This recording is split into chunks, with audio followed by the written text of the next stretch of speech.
So this is my favorite part of any wedding, the dessert table. Wedding expert Alison McGill joins us now with all the deets on all these sweets. You're so not alone. Yes. You're so not alone. I'm like, we could skip all the other courses and just go straight to I the know. dessert You table. know I have a podcast. So many guests tell me that's your favorite part. So this sweet table today, I have to first off say big thank you to Linda and Kiara from A Little Sprinkle of Sweetness, who created all this. Can you smell it, Annette? We smell like sugar. We smell and like sugar. It's so beautiful. So they're in Stony Creek? They're in Stony Creek. Okay. Local and lovely, and this is so gorgeous. So I tasked them with, like, what's trending, ladies? And they brought all these goodies. So let's start with the cake, because the cake is something that is obviously traditionally a favorite, but it kind of went out of vogue a little bit in terms of people didn't really want huge, big cakes. Oh, because I remember going to a wedding where it was like, a center tier, and then there were tiers, and then staircases, right? Like so, they went bananas. They went bananas. So we're keeping it simple with these like 6-inch single tier cakes. How beautiful is this? This is chocolate inside, and this is lemon mascarpone blueberry, which is Linda from A Little Sprinkle of Sweetness's specialty. Okay. Pearls, look at this, and the fresh florals. Everything's pretty and romantic and beautiful, and what an anchor for this sweet table, because we've done everything in shades of pink.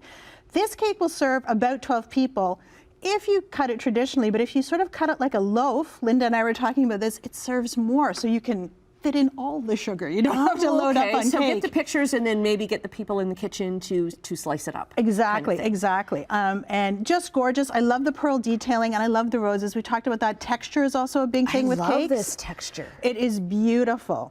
And now we've carried texture through onto a couple of other treats here. So we have these little mini donuts. With the pearls on them and the pink glaze, cake donuts. The cupcakes, look at these little bunny tail grasses. Like, it's all in the details with this. Little pearl made from sugar. These are all really cute little items to have on the sweet table, but also to send home as favors with your guests, because everybody loves food, and I always suggest that. Can we talk about these cakesicles? Okay, so it looks like a creamsicle. It does. But it isn't. So this is the glossy at the very It's front vanilla of the table cake inside. It's better than a cake pop because there's way more cake. Yeah. I love the detailing again. And again, perfect to send home with guests. But imagine just like on the dance floor with your cakesicle. That's when you need the sugar. Yes. The pictures, right? And all kinds of other little great edibles. We have these Venetian cannolis. Who doesn't love a cannoli? And these are delicious. And the Venetian cannolis are the ones with custard in it, They right? are, absolutely. And these little dessert cups I love because you can sample, mix and match. This is a tiramisu with a macaron. This is a strawberry custard vanilla with a macaron. Again, it's portable. You can have a taste of everything. And I always say these are guilt-free because you're eating a little bit, but you can go back and have a few. Yes. And you can also sample different cake flavors in here.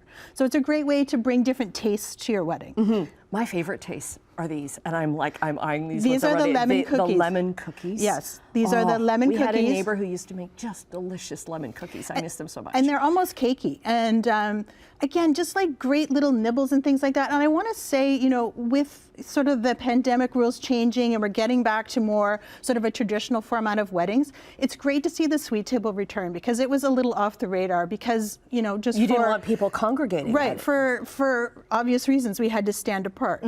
So this is back. It's bigger than ever. I would say weddings, you're going to see these bigger and better and more beautiful than ever. And everybody loves the sweet moment. So right.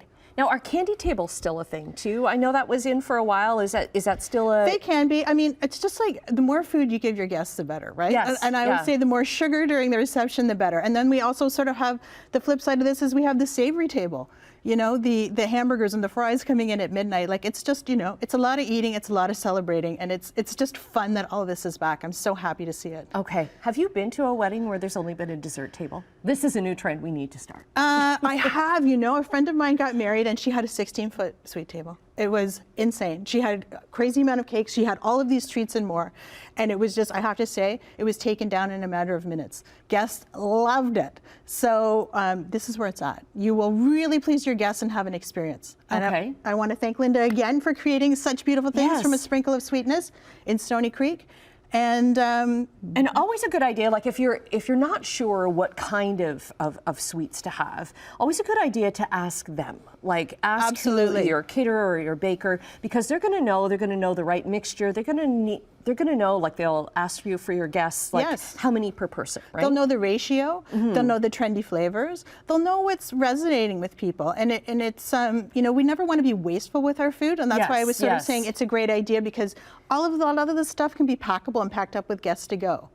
So that's another consideration. We're really in that sustainability era, and weddings can be wasteful. So when it comes to food in particular, and great food, you want to make sure that you're on target with using everything. And you know, you would never want all of this deliciousness to go to waste. So a good idea too in your budget then to think about little takeaway packages and stuff too, because that's always a nice. I find that a great gift to take away from a wedding. It's an amazing gift. You're probably eating it on the car on the way home. Let's be honest. Or the next morning. Or the next morning. Cake for breakfast is always a great idea. But I absolutely agree, and it's just really wonderful, I said, to see all of this return, because we didn't have it for 3 long years. It's sweet to bring it back. Okay, and again, the bakery in Straight Creek is a little sprinkle of sweetness. A little sprinkle of sweetness. Thank you for setting that up. It's gorgeous here. I think we're going to enjoy this afterwards. This is a large Tim is over there. When are we done? When are we done? We're going to eat it. Thank you very much, Alison. We'll get all your deets for your podcast up on our website, chch.com/morninglive.